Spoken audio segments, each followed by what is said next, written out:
Hey there folks, welcome to my channel. If you're new here, if you're someone who's been here before, welcome back. Thank you for coming, stopping by, seeing what's up with my newest video.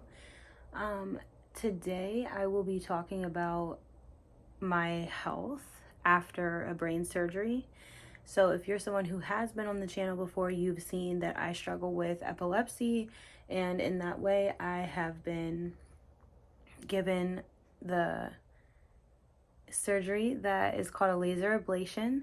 So they go in, they use a laser to burn out a section of the brain, and that brain section is where your seizures are stemming from. So they burn that part out in hopes of stopping the seizures completely.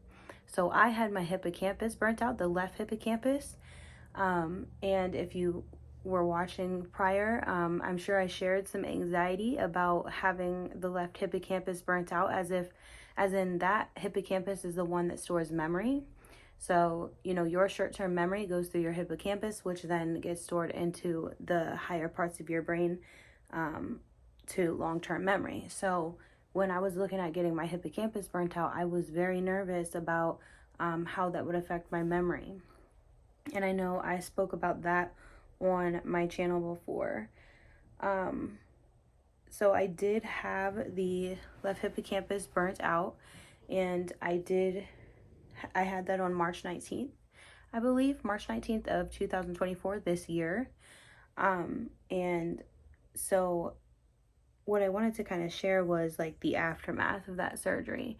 I intended to put this video up quite a long time ago, but with that said, I was not expecting how quickly life would change after a brain surgery. Lots of things changed that weren't just my health.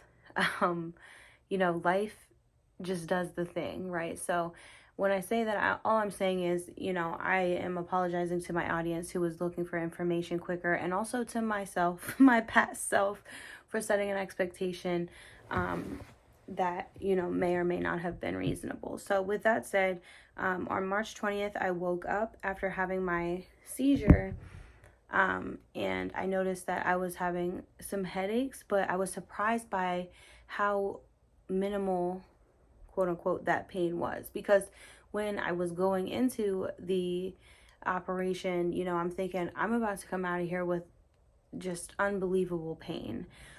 They're going into my brain, okay, and I didn't necessarily have I just want to say, like, I thought maybe that my brain would feel more. The back of my head would feel more. Like when you cut yourself with a piece of glass or whatever on accident, there's that pain that sits there, and I felt like I would feel that more on my scalp. But I didn't. And obviously there were lots of meds that went into it. You don't go under the knife without having some numbing medications and some other things. So with that said, when I woke up on the morning after, I just was surprised by how little pain there was. And I'm going to insert a video here of me that morning following. It does have some some stitches in it that were freshly done. So just as a warning to folks, there are open wounds, or rather wounds, that could be triggering to folks. So if that's the case with you, you may want to skip forward. So I'm going to enter that video in here. Well, it's the morning after my surgery. It's about 9 a.m. that morning. I'm having some breakfast this morning. I don't want to keep this video going very long because I am seeing side effects of me talking, as far as headaches and nausea are concerned.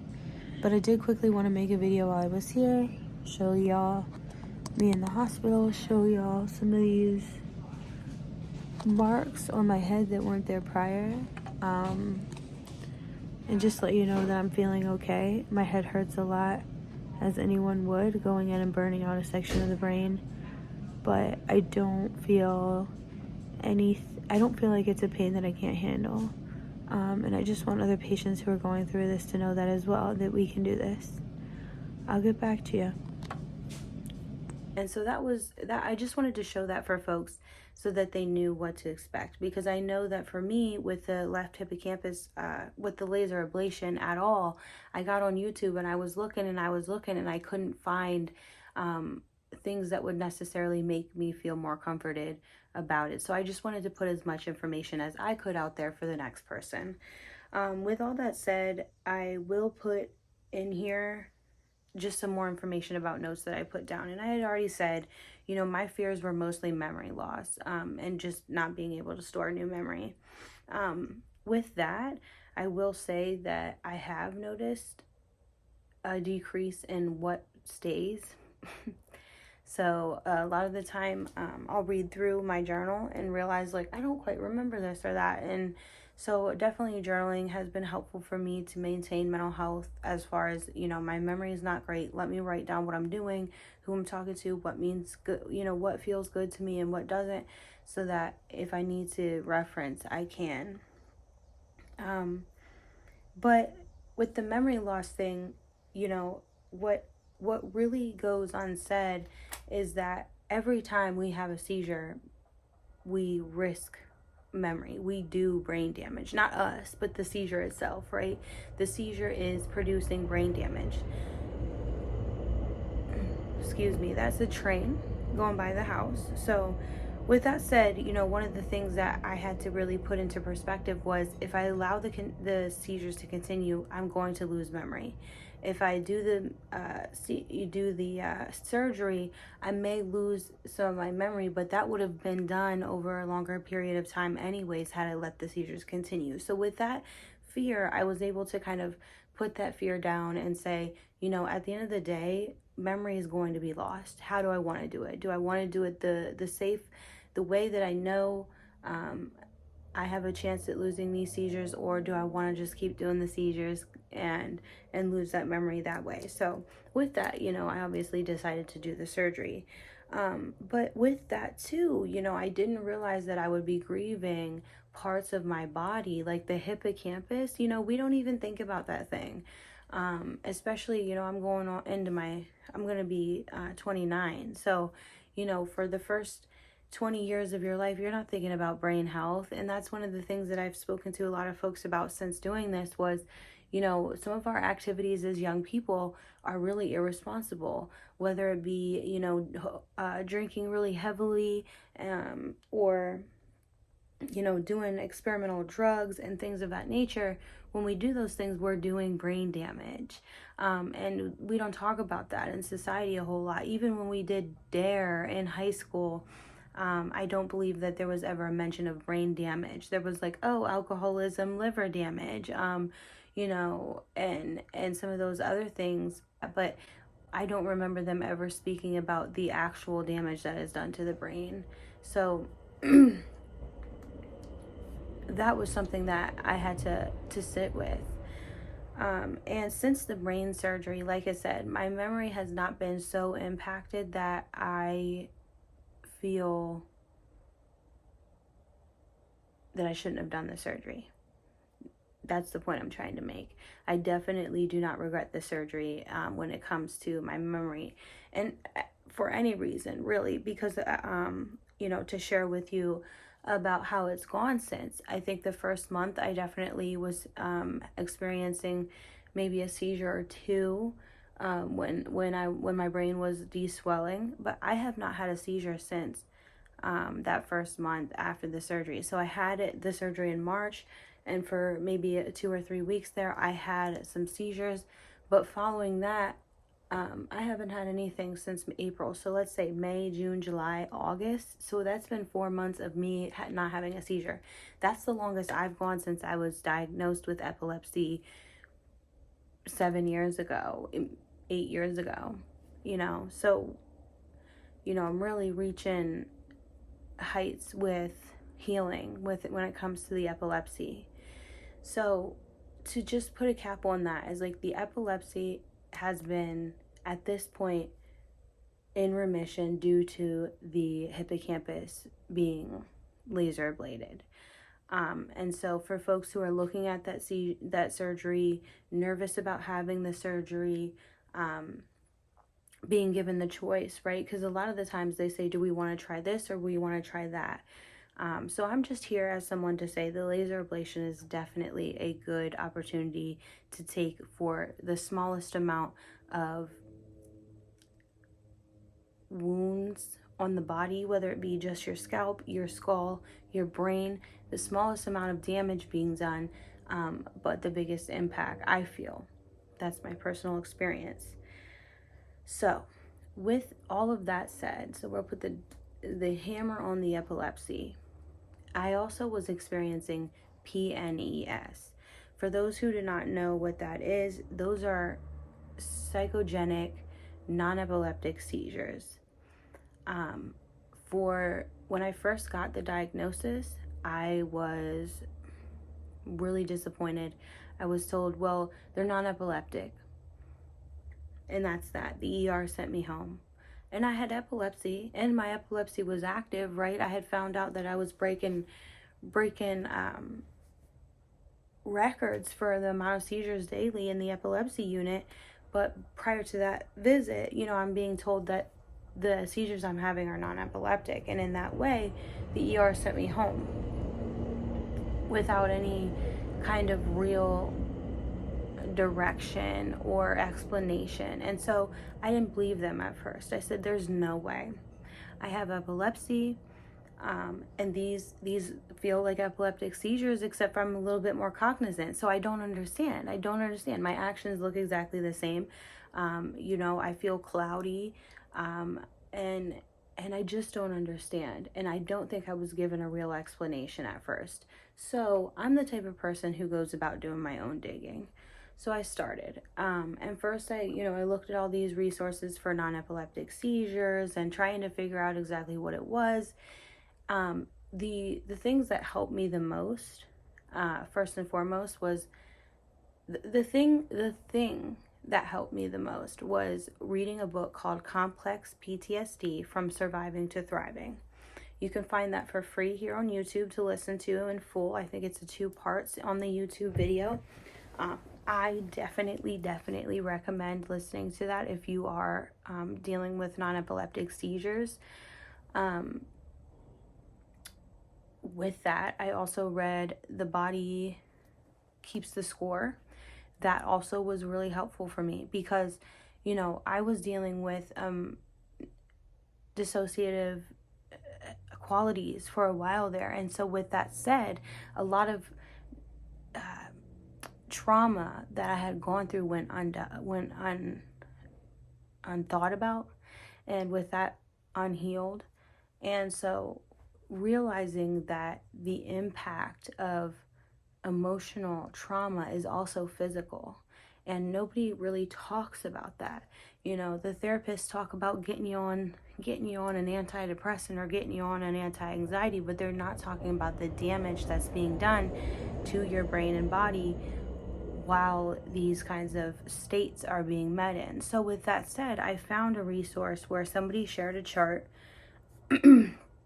with the PNES, or with the fight or flight being part of the way that the body reacts to trauma. And with that, there's also another layer, which is dissociation. So when you cannot fight, when you cannot flee, you cannot, when you cannot freeze, when you're frozen, there's still something your brain has to do to protect itself. And in that way, there are these other things that the brain does in protection, one of those being the non-epileptic seizures. So I want to put a link to that chart if I can find it online. I also have it in my computer, so if there's some way that I can kind of flash it up on here.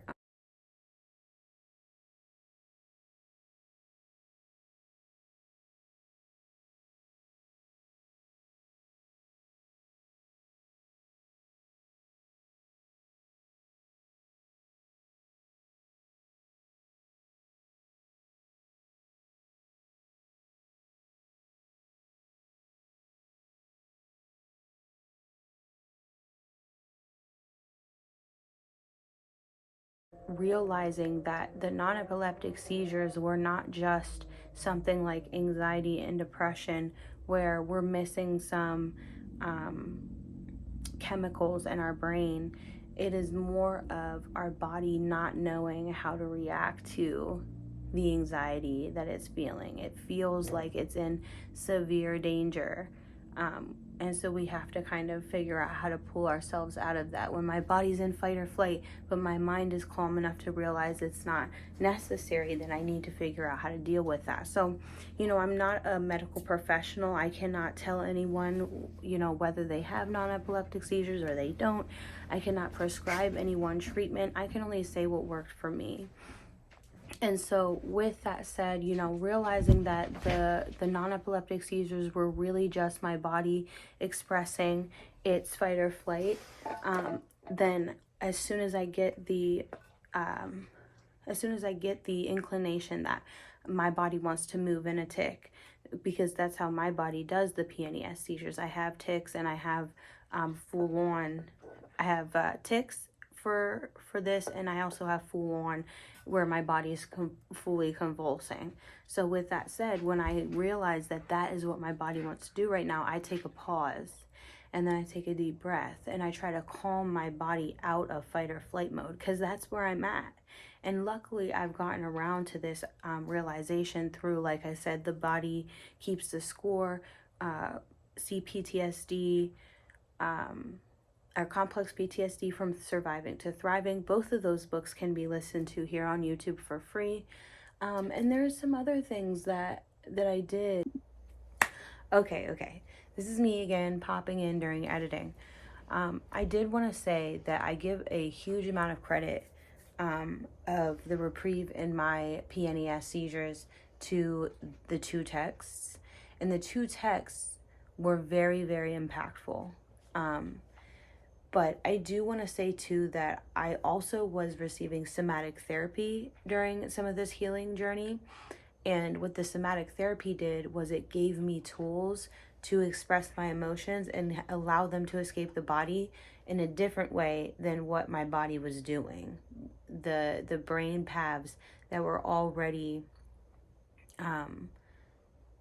created there, I, through somatic therapy, learned new practices to put into place. So while my body was experiencing the high levels of emotion that became unbearable and the body decided to tic, I also learned to use that high level of energy and emotion in a way that was expressing it healthily through somatic therapy. So I highly, highly recommend somatic therapy. I know that it's not accessible to all, as it is not covered by insurance in a lot, but I want to say that somatic practices have definitely helped me. And you can find somatic practices online through YouTube. So expressing the emotion physically was very, very helpful. I also want to say that during this entire time, I was also receiving talk therapy. So I cannot give full healing to these 2 texts. Those 2 texts were groundbreaking in that they allowed me to understand the difference between what I thought was happening and what was really happening, and to accept the fact that I had a lot of stored emotion that was causing physical repercussion that needed to be dealt with. So I just wanted to pop quick in here and just say that the 2 texts that I give a lot of credit to were groundbreaking in that they helped me to truly understand what was happening and what I needed to do to fix it. But during the entire time that I'm on this healing journey, I also was learning somatic practices to express the emotion in a different way. And I was also speaking to somebody about what was going on. So I don't believe that just by reading these texts, someone could be healed. I mean, of course they could be, because there are folks out here who were diagnosed with PNES, and then as soon as they learned that these were non-epileptic seizures, they stopped having them. The stress was relieved. They knew they were good. But some of us, that's not the story. And so the 2 texts helped me to understand what was truly going on. And in that way, the somatic therapy and the talk therapy have proven to be channels for that emotion to express itself instead of through the seizure-like motions. So I just wanted to pop in here quick and say that, because the two texts definitely made impact, but I want others to know that other things were being done. I did so much. I really wish I had kept a little bit of a better notation on what exactly I did, but I was just so frantically trying to get out of so many seizures a day that I couldn't get up to go to the bathroom. I really found it so difficult to move my body out of the bed and into the bathroom and back. And some folks, when they hear that it is this fight or flight or freeze kind of thing, and it's related to the body's response to stimuli outside because of past trauma, it may seem like it's something lighter, that you have more control, but really it's a practice. One of the other things that really helped me understand the practice aspect is our brains are very much learned pathways, right? So when you learn to brush your teeth, you don't forget how to brush your teeth. You do it over and over, and it becomes, it just becomes a habit. So same goes for these seizures. I think for me as an epileptic, my body learned this fight or flight response of the seizing and the ticking and all those things, because that's how my body responded to the misfiring in the brain. So as soon as it started to have these PNES, or the trigger of PNES, so my body's in that red zone, that alert and ready for action, or rather, that's not the right language. Please excuse that, because that's not the right language. It's really not ready for action. I'm past the point of freeze. And so with that said, when my body is reaching, when I can feel those tics coming or those seizures coming, what I was saying, I'm practicing doing something different so that I'm forming a brain pathway that says, when you're in this fight or flight or freeze mode, we do not have to tick. There are other ways to handle it. So like I said, when those tics are coming, I'm also thinking, if I do the tick, I'm reinforcing it. So when I don't, I'm reinforcing another way for my body to deal with the stress and the fight or flight thing that my brain's doing. I'm not a medical professional. I just want to say that again, because my language may not have been the most helpful to everyone. And with that said, I just wanted to put this stuff up here, not as a way of educating, but more as a way of being kind of showing support for folks who are going through what I'm going through, or their family members going through what I'm going through, and kind of putting some advice out there so that you can do that work yourself. Speak to your medical professionals about these things, because I'm not a medical professional. I'm only speaking about the things that work for me. And with that, it's like the other night I have gone a month without having the PNES seizure. So my epilepsy, I haven't had a seizure in epilepsy since, what we say, April. But my PNES seizures, I've had a reprieve from for 30 days. And the other night, I felt it. I was having a hard time with some things that had happened in my personal life, and I sat down at a friend's house and I felt it. I could feel that feeling where my body didn't know what to do, and it wanted to move in a way that was not willed. It was more of a response to a trigger and a stimulus. So with that, I had to sit with that, and I had to hold that. And I decided I was just going to breathe deep, and I was going to lay still and hold my body. And I was with friends. So I said, I'm fighting this right now. But I did it, and I made it through the whole night without having the PNES seizure that wanted to express itself. And with that, it feels really nice, because the next time that my body is in that state, I will be more likely to be able to fight that seizure off. And it's a practice. So I wanted to share these things with you guys. And I had taken so long to get here and to do this, because I was just very nervous about putting it up. And like I said, I'm fighting PNES, which is really just held anxiety. So every time I thought about getting on this camera, I'm like,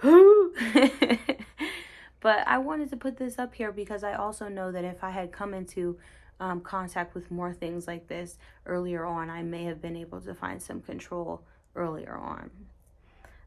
If you have any additional questions or anything like that, feel free to reach out to me. I'll put my email in the detail box. And yeah, this was just my update. Maybe I'll get back on here soon and do like a fun little ASMR. But you know, once everything happened, I realized that, you know, I have a lot of work to do to find how I can be most impactful on folks who are dealing with this too, with the PNES in particular, because there's really just not enough help and resources out there for it. So, you know, if you don't see me on this channel again, you know, just know that I am working on doing this kind of thing, sharing information on a more personal level and trying to form a way to do it on a grand scale. So yeah, thanks for watching, y'all. I hope you have a great rest of your day. And like I said, if you have any questions, please reach out. Bye-bye.